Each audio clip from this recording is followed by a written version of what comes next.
देखिए दादा हाँ भी गाड़ियों कहाँ अटक गए थे, कहाँ चिपक गए थे? जब जल्दी होती है तुम्हारे पैर भारी हो जाते हैं, कदम उठते ही नहीं, चला जाता ही नहीं। आज शाम मेरे अगलाते साले का कहा है, हाँ मेरा कितना इंतजार हो रहा होगा। अभी नहलाना है, गोद उठाकर मस्जिद ले जाना है और शुक्राना का सजदा कराना है।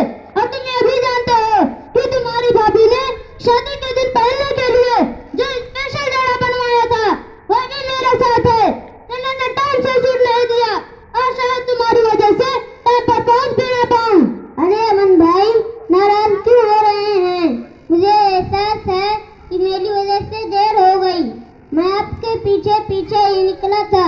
लेकिन क्या अगर मगर क्या? लेकिन उधर देखिए रास्ते में राहगीर मिल गया जिसके सर और पीठ पर उसकी ताकत से ज्यादा बोझ था। उससे चला ही नहीं जा रहा था, बेचारा परेशान हो रहा था। मुझे से देखा ना गया, एक गठरी मैंने उठा ली।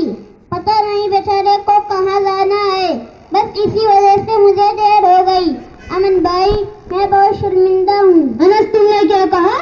यही कि मेरी वजह से आपको देर हो गई, मैं बहुत शर्मिंदा हूँ। नहीं अनस, तुम्हें शर्मिंदा होने की कोई जरूरत नहीं, बल्कि तुमने खुजरे राह बनकर बगैर लालच के इंसानी खिदमत का जो मुजाहरा पेश किया है वह लायक तारीफ भी है और पैरवी के काबिल भी है। तुम्हारे जज्बे और क़ुव्वत से तुम्हारी मोहब्बत और तुम्हारी कदर और इज्जत हमारे दिलो दिमाग में इस तरह समा गई है जैसे फूल की टहनी में बादे सहरगाही का नम। इस खुद गरज दौर में बेगरज इंसानी खिदमत का जज्बा उका परिंदे की तरह खत्म हो चुका है, और अगर खत्म नहीं है तो बहुत कम हो चुका है। इंसानियत की बुनियाद पर इंसानों की खिदमत के जज्बे तुम्हीं जैसे लोगों ने इंसानियत की शमा रोशन कर रखी है। और अनस साहब कोई अजनबी नहीं बल्कि मेरे खानदान के हैं, मेरे अजीज हैं। हकीकत में इनके सर और पीठ पर कपड़ों की गठरियों का बोझ नहीं बल्कि जहालत का बोझ है। जहालत की वजह से दौलत भी गई, इज्जत भी गई और खानदानी वकार भी गया। अरे अमन भाई आप ये क्या कह रहे हैं? इन पर जहालत का बोझ है, मैं अपनी दोनों आंखों से देख रहा हूँ और ये सारे हजरात भी देख रहे हैं। इन सर और पीठ पर कपड़ों की गठरी का बोझ है और आप कह रहे हैं कि जहालत का बोझ है। अरे मालिक, कपड़ों के गट्ठर लेकर दर बदर भटकना, इधर उधर की ठोकर खाना जहालत की वजह से है, अनपढ़ होने की वजह से है। इसलिए मैं कह रहा हूँ कि इनके सर और पीठ पर कपड़ों की गठरियों का बोझ नहीं बल्कि जहालत का बोझ है। आपका कहना बिल्कुल दुरुस्त है। अच्छा, आपने कहा कि ये कोई अजनबी नहीं है बल्कि खानदान निकटे हैं। जरा बताइए तो ये कौन है और आपका इनसे रिश्ता क्या है और इनकी इस गैर गुजरी हालत की वजह क्या है? हाँ अनस, ये मेरे चचा जान भाई बुद्धू भैया है। चचा जान और खानदान के बड़े बूढ़ों के लाख समझाने के बावजूद इन्होंने तालीम की तरफ जरा भी तवज्जो न की और पढ़ने लिखने के वक्त को खेल कूद में गवा दिया। जब जिम्मेदारियों का बोझ सर पर पड़ा तो बिगड़े हुए नवाबों की तरह खानदानी जमीन और जायदाद बेच बेच कर खाने लगे। कुछ अपने खास लोगों के समझाने पर कपड़े का धंधा शुरू किया, लेकिन धंधे में कामयाबी के लिए इल्म चाहिए, हिसाब किताब की जानकारी चाहिए। लेकिन यहाँ तो नीलपटा सन्नाटा है। धंधा फेल हो गया लेकिन पेट का तकाजा बाकी रहा।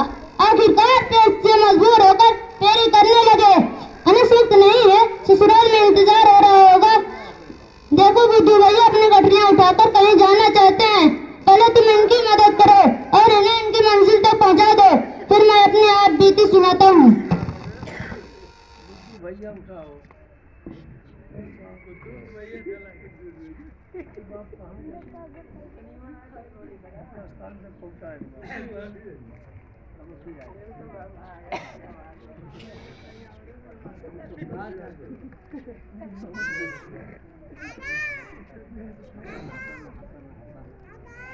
हाँ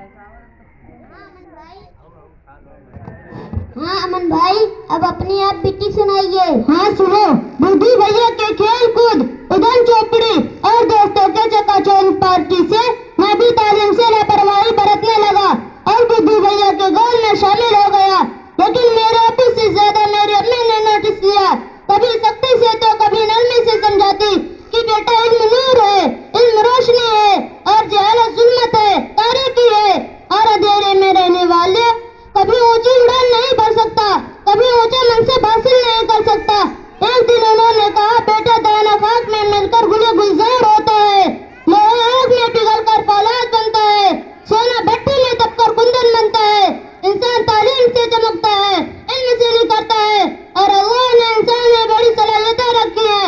यह सलाहियतें इल्म से उजागर होती है, इनमें इल्म से गहराई और निखार पैदा होता है। एक दिन उन्होंने मेरे सर पर हाथ रखकर बड़ी मोहब्बत से कहा, मेरे लिखते जिगर, गरीबी के बोझ से, कर्ज के बोझ से आदमी निजात पा सकता है, लेकिन जहालत के बोझ से कभी निजात नहीं पा सकता।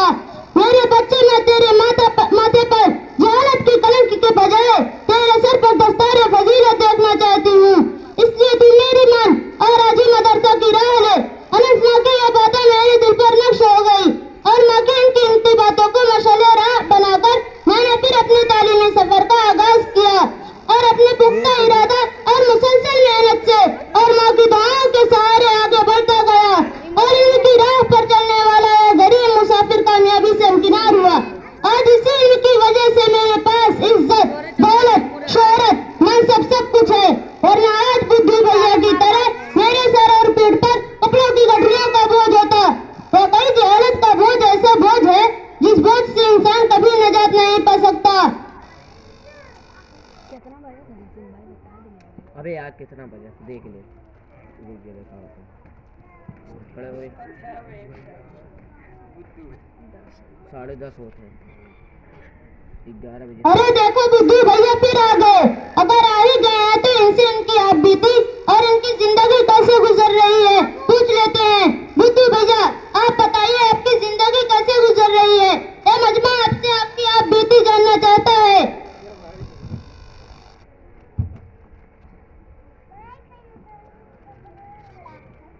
पूछत हुआ तय सुना, कैसे बसर होती है रात खैरात की, सदके की सार होती है। शेर तो आवत नहीं है, ई पता नहीं कैसे याद आई गवा। घर फूक तमाशा देख, बस ये समझ हमार जिंदगी बचपन में माई बाप का दुलार और कुछ अपनों लापरवाही से हम एकदम कौड़ी के 3 बल्कि आंधी के कौआ हो गए। पढ़े खातिर ते रोज टाइम से निकलत रहे, मगर मड़िया पे बस्ता छुपा के खेले में लग जाते रहे। फिर छुट्टिया के टाइम घना पहुंच जाते रहे। माई बाप समझन कि पढ़ के आवा है। बस ये कुल 3-5वें दिन बीत गया, जवानी आ गई। और तू तो जानता है अमन बाबू, जवानी दीवानी होती। माई बाप देखें कि ढंग से पढ़त लिखत नहीं है। शादी के दिन अब दुनिया जाना थी, शादी के बाद का होता है। भूल गई खेल कूद, भूल गई छोकड़ी, भूल गई खेल कूद, भूल गई छोकड़ी। 3 चीज याद रहल, नून तेल लकड़ी। अब तो दुनिया खत्म हुई के कगार पे है, लेकिन अल्हम्दुलिल्लाह कई बच्चन के बाप हो गए और माँ बाप तो बहुत पहले दुनिया से सुधार गए और मेरा रुआ सब छोड़ छाड़ के चल दिए और अब तो कमरिया झुक गए। रास्ता चलत लड़के चढ़ावत हुए कि का खोजत हो बाबा। अब उनसे का कही, बस इतना जवाब देते है कि शबाब जाता रहा पता ना चला, कि शबाब जाता रहा पता ना चला, उसे को ढूंढ रहा हूँ कमर झुकाए हुए। अब हम कौनो लायक नहीं बन, लड़प्पन खेल में खोया, जवानी नींद भर सोया, बुढ़ापा देख कर रोया। अब तो बस ये कुल रह गवा है कि अफसोस के सिवा कुछ हाथ ना लगा। पेट के आग बुझावे खातिर दर दर का ठोकर खाद पड़त है। बस अब हम आप लोगन से हाथ जोड़ विनती करत हई कि खुद भूखे रह ठीक, लेकिन लड़कन के पढ़ा लिखा के आदमी बनावे, नहीं ते धरती के बोझ हो जाइए और कबहू माफ नहीं करिए। रात बेलुत्फ है परहेज के सालन की तरह, दिन भिखारी के कटोरे की तरह खाली है। अमन भाई, आज मैं भी आपके हल्का नौकर बनकर जहानत का बोझ ढो रहा हूँ, लेकिन मैं वादा करता हूँ पेट काट कर पेट भर रोटी ना खाकर भी अपने बच्चों को जरूर पढ़ाऊंगा, ताकि उनके सर पर बुद्धू भैया के तरह जहानत का बोझ न हो, बल्कि आपके तरह इल्म का ताज हो। माशाअल्लाह, माशाअल्लाह, आपका ख्याल बहुत ही अच्छा और बहुत ही उम्दा है। अल्लाह ताला आपके बच्चों को आलिम बामल बनाए।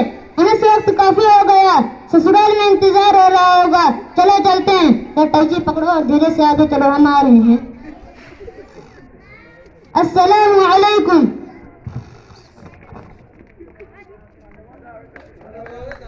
माशाअल्लाह, माशाअल्लाह, अल्लाह पाक इन बच्चों